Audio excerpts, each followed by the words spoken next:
A Miriam Macedo publicou no blog dela um texto de 8 linhas, dizendo o seguinte, dizendo que com esse negócio de cota, isso aí vai criar uma desconfiança, uma suspeita em torno de profissionais negros.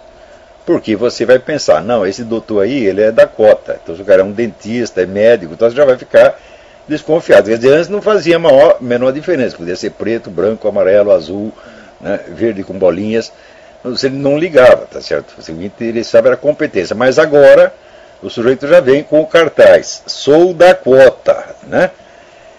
Porra, isso aí desmoraliza qualquer um, isso aí é verdade, a Miriam falou uma coisa, né, absolutamente inegável. Isso vai criar uma prevenção mesmo contra os profissionais negros, prevenção que na maior parte dos casos será injusta, claro, tá certo? Mas que vai criar, vai, tá certo? Então, outra coisa, eu não entendo cota num país onde metade da população é de pretos e mulatos. Como é possível isso aí? A cota de metade? Né? Isso é absolutamente irrealizável. Então, se eu fixo uma cota de 20%, eu falo, bom, fixar a cota é injusto. Quer dizer, se existe uma diferença, por exemplo, nas profissões de alto nível, o número de brancos é bem maior do que o de negros. Claro que é assim. Então, isso é um resíduo histórico do fato de que, quando acabou a escravidão no Brasil, não havia emprego para a massa de ex-escravos. Simplesmente não havia. Você não pode esquecer que a libertação dos escravos foi no fim do século XIX. A industrialização no Brasil só começou na década de 30. Quer dizer, os caras tiveram 40 anos, tá certo, para procriar sem ter emprego, meu Deus do céu. Não tinha emprego, não tinha onde morar. De onde você acha que foi a origem das favelas? A favela foi isso. Né? Então, os caras não tinham lugar para isso na cidade, se ajeitaram lá no morro. Tá certo? Então, 40 anos, olha, muita gente que surgiu. Tá certo? Então, a sociedade não tinha como absorver esta mão de obra. E só muito gradativamente, você sabe que a industrialização brasileira não foi essas maravilhas. Teve um impulso na década de 30, outro na década de 60, um pequeno, mais breve nos anos 70, mas é por solavanco. Não é uma coisa contínua. Tá certo? O país ainda está subindustrializado, se você for comparar com a população. Então, é claro que ficou, né, esta deformidade na sociedade brasileira. Essa deformidade não foi implantada por lei. Tá certo? Não foi ninguém que disse, olha, aqui nós só vamos dar emprego para branco. Não existem leis discriminatórias no Brasil. Mas tem uma discriminação econômico-social que é fruto da própria formação errada. Quer dizer, quem mandou ter escravos? Você sabe que o Brasil foi um dos países mais escravagistas do mundo. Então, ficou esta marca na sociedade brasileira. Né? Agora, para resolver isso aí por meio de lei, é claro que é um negócio utópico que só vai criar crise e criar conflito.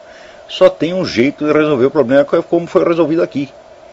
Porque se você tem uma democracia capitalista próspera, a coisa vai equalizando. Você vê que a comunidade negra americana é a 15ª economia do mundo hoje. Né?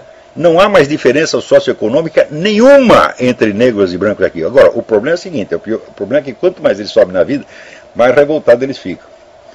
E isso é normal. Eu já disse para vocês, não aparece revolução em nenhum país de economia declinante. É quando a pessoa começa a subir na vida, então é natural que junto com a ascensão socioeconômica surjam as ambições políticas. É claro, o sujeito que está lá, morrendo de fome, tá certo?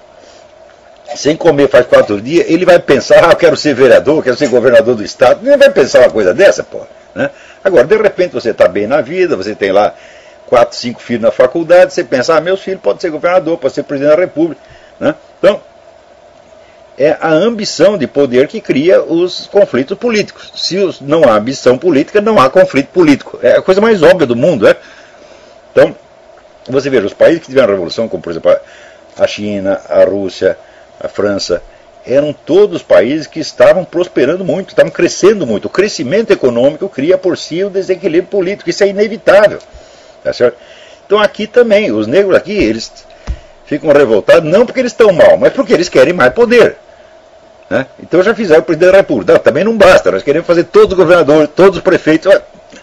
Todo movimento político é assim. Quer dizer, tem uma a ambição totalitária é inerente, de certo modo, à política mesmo. Quer dizer, toda política aspira a ser.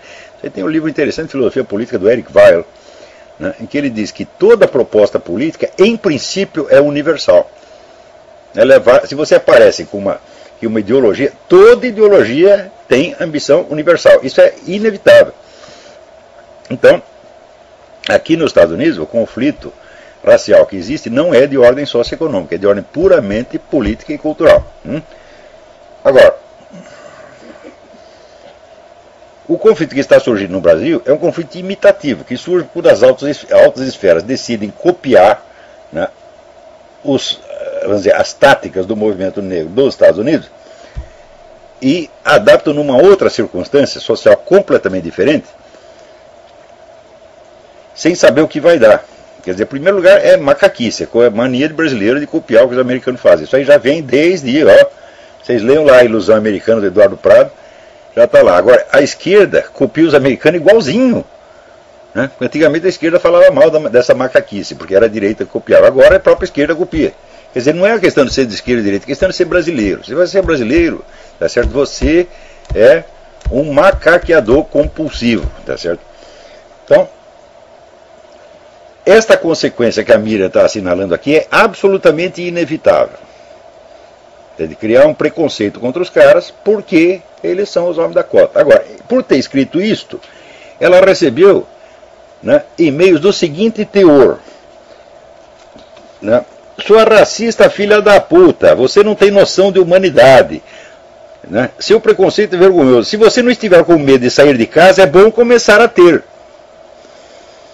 Tem ameaça explícita. E pior, como sempre acontece, né, o pessoal da onde parte essas coisas, eles mesmos tratam de processar a Miriam antes. Então ela perguntou o que eu fazer. Eu falei, processo os caras imediatamente.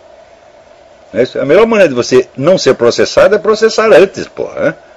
Então, é claro que tem que dar uma queixa disso aqui.